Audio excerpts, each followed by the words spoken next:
आइए मेरे दोस्तों, एक सुंदर सा सवाल मेंसुरेशन के वॉल्यूम चैप्टर से आपके बीच रख रहा हूं। ऐसे प्रश्न आपको बहुतायत परीक्षाओं में देखने को मिलेंगे, क्योंकि प्रश्न तो लोकप्रिय हैं ही, साथ ही कई बार परीक्षाओं में पूछ दिए गए हैं।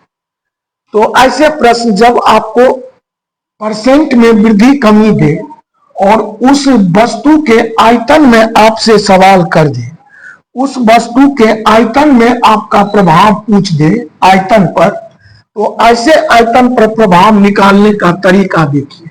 सबसे पहले यह शंकु है और शंकु का आयतन हम सभी जानते हैं कि यह 1/3 पाई आर स्क्वायर एच होता है। इसका मतलब यह आर स्क्वायर एच का मतलब है कि यह आर का 2 बार गुना है और एच का 1 बार।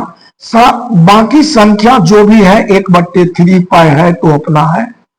तो हमारा आपसे यहां कहना यह है मेरे दोस्त कि अगर यहां पर आप आर का डबल बार गुना देख रहे हैं तो आप परसेंटेज पर सक्सेसिव वृद्धि कमी का फॉर्मूला लगा लीजिए। क्या? तो अगर 10% की वृद्धि त्रिज्या में हो रही है तो आप लिख लीजिए +10। अब 20% की कमी ऊंचाई में हो रही है तो लिख लीजिए -20। प्लस माइनस का गुना -10 × 20 आप बट्टा हो जाएगा आपका 100।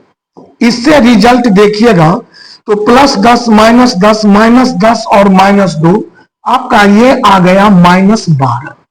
अब आयतन पर प्रभाव निकालने के लिए ये त्रिज्या और ऊंचाई का जो रिजल्टेंट आया -12 माने 12% की कमी, इसके साथ चूंकि हमारा फॉर्मूला में रेडियस का स्क्वायर है, आर 2 बार है तो 2 बार गुना किया गया आर को। तो अब एक बार त्रिज्या का फिर काम कीजिए इस -12 के साथ।